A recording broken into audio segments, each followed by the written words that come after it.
All right, welcome back. So in this video, we're going to talk about how to copy a Photoshop layer to SVG. So copy the SVG of a Photoshop layer. So what I'm going to do is the same layer. I'm going to right click on it, layer 4, and we're going to copy SVG. Now what I want you to do is go to the start menu, go to Notepad, right click and hit paste. And this is your SVG code. So essentially, it's giving you the width and the height, and then the parameters and the href, so PNG, and then all this information here.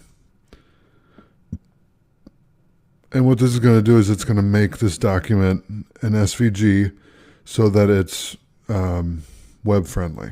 Okay? So that's how you copy SVG from a Photoshop layer. I'll see you in the next lecture.